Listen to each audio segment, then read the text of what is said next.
મોતનો વેપલો કોઈ શહેરમાં નહીં પરંતુ રાજકોટની ગલીઓમાં ચાલતો હતો.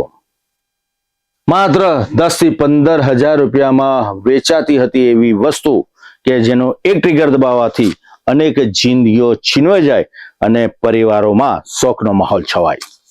બે રોકટોક છેલ્લા ઘણા સમયથી આ કાળા કારોબારનું નેટવર્ક ધમધમી રહ્યું હતું. એક પછી એક દરોડા પડ્યા અને આ નેટવર્કનો પર્દાફાશ થવા માંડ્યો. આ હથિયારોના તાર મધ્યપ્રદેશથી લઈને સૌરાષ્ટ્ર સુધી જોતરાયેલા હતા. સમગ્ર ગેંગ, સમગ્ર નેટવર્ક નો ભંડાફોડ થયો છે.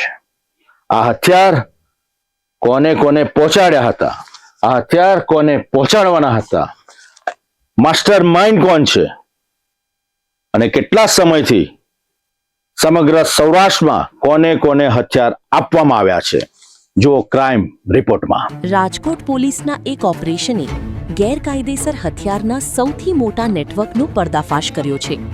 માત્ર 9 દિવસની સતત કાર્યવાહીમાં પોલીસે 20 આરોપીઓને ઝડપી પાડીને તેમની પાસેથી 38 ગેરકાયદેસર હથિયારો કબજે કર્યા છે.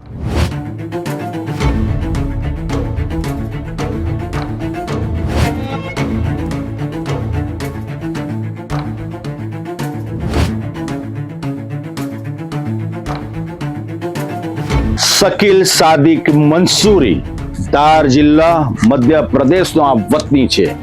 એ જ સમગ્ર નેટવર્કનો મુખ્ય સૂત્રધાર અને માસ્ટર માઇન્ડ હતો. ચીખલીગર ગેંગ પાસેથી હથિયાર ખરીદીને તે સૌરાષ્ટ્રમાં સપ્લાય કરતો હતો. આ માત્ર એક સમય માટે નથી બન્યું, પરંતુ છેલ્લા ઘણા સમયથી આ જ રીતના બે રોકટોક હથિયાર સપ્લાયની ચેન મજબૂત બની હતી.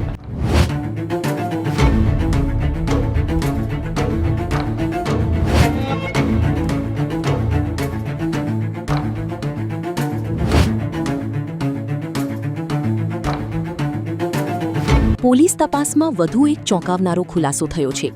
પ્રદીપ કરપડા, જયસુખ ઉર્ફે જેસો અને ગાવસ્કર રોજાસરા જેવા સ્થાનિક શખ્સો આ ગેરકાયદેસર હથિયાર નેટવર્કમાં સપ્લાયરની ભૂમિકા ભજવી રહ્યા હતા. રથયાત્રા અનુસંધાને ડીજી સાહેબ, સીપી સાહેબ, બ્રેશકુમાર ઝા સાહેબ એમને અલગ અલગ ટીમોને સૂચના આપી હતી કે જે ગેરકાયદેસર વેપન છે એ પકડી પાડવામાં આવે અને જે હથિયારનો વેપલો કરે છે એ આરોપીઓ ઉપર કંટ્રોલ લાવવામાં આવે. એ સૂચનાના આધારે પીસીબી પીઆઈ છે MR Gondaliya, PSI Jadeja, PSI Trajiya તેમજ એમના માર્ગદર્શન હેઠળ હેડ કોન્સ્ટેબલ કુલદીપસિંહ જાડેજા, વિજયભાઈ તેમજ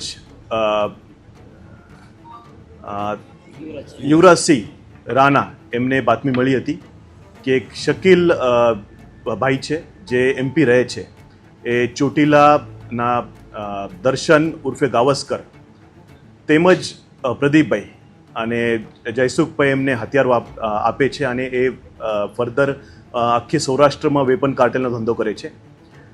શકીલને પકડ્યા પછી એને 5 હથિયાર સત્યે પકડ્યો હતો. એના પછી ધીરે ધીરે જ્યારે ઇન્વેસ્ટિગેશન થતું ગયું એમાં 38 વેપન પીસીબીની ટીમે કબજે કર્યા છે. એમાં 30 કાર્ટેજીસ છે અને લગભગ 20ના ઉપરાંત આરોપી આખા સૌરાષ્ટ્રમાંથી પકડી પાડ્યા છે. અને એ ઓપરેશન દ્વારા આખા સૌરાષ્ટ્રના જે વેપનનો વેપલો કરે છે, જે કાર્ટેલ છે, એની કમર તોડવામાં પીસીબીને બહુ મોટી સફળતા મળી છે.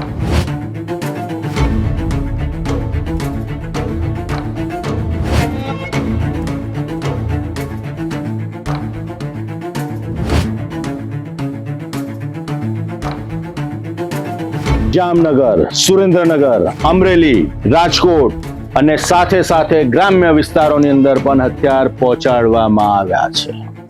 પોલીસ હાલમાં આરોપીની કડક હાથે પૂછપરછ કરી રહી છે. મહત્વની વાત છે કે જેને હથિયાર ખરીદ્યા છે ત્યાં સુધી પણ પોલીસની ટીમ પહોંચશે અને હથિયારની જરૂરિયાત કેમ ઊભી થઈ તે દિશામાં પણ તપાસ કરવામાં આવશે ને તેમની સામે પણ ગુનો નોંધવામાં આવશે ને હથિયારો જપ્ત કરવામાં આવશે.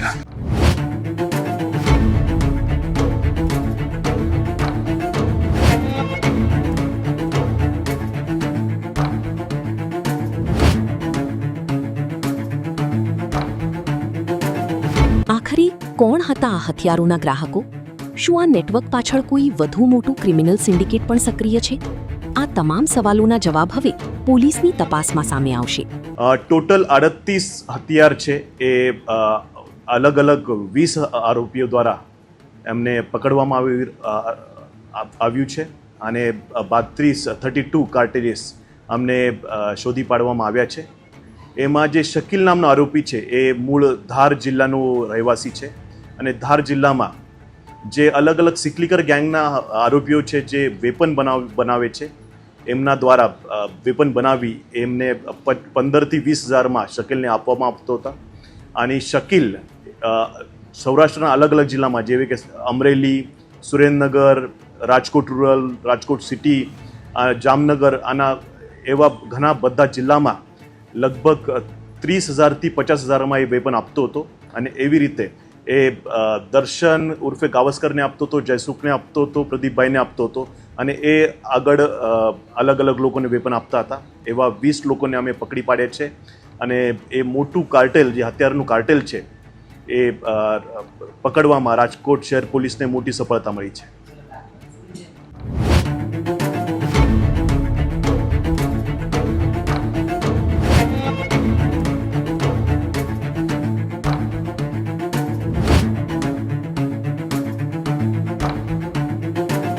હથિયારોનો ધંધો એ માત્ર ધંધો નથી, પરંતુ સમાજ માટે, સુરક્ષા માટે સૌથી મોટો ખતરો છે.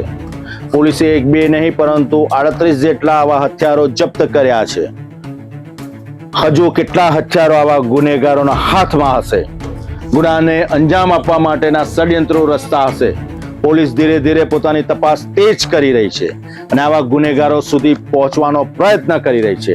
થોડા રૂપિયાની લાલચમાં સરહદ ઓળંગીને આવતા આવા હથિયારો કોઈ પરિવારનો મોભ છીનવી શકે છે. પોલીસ સતર્ક છે અને સાવધાન છે ગુનેગારોને ઝડપવા માટે, પરંતુ હથિયારો ગ્રામ્ય વિસ્તાર સુધી પહોંચી ગયા છે અને પોલીસે પણ તલસ્પર્શી તપાસનો પ્રારંભ કરી દીધો છે. હવે પોલીસ હથિયાર ખરીદનાર સુધી પહોંચવાનો પ્રયત્ન કરી રહી છે, પરંતુ સરહદ ઓળંગીને આવતા હથિયારની પકડાવાની ઘટના એક લાલ બત્તી સમાન છે. સમાજની સુરક્ષા અને વ્યવસ્થા ઉપર એક ગંભીર સવાલ છે.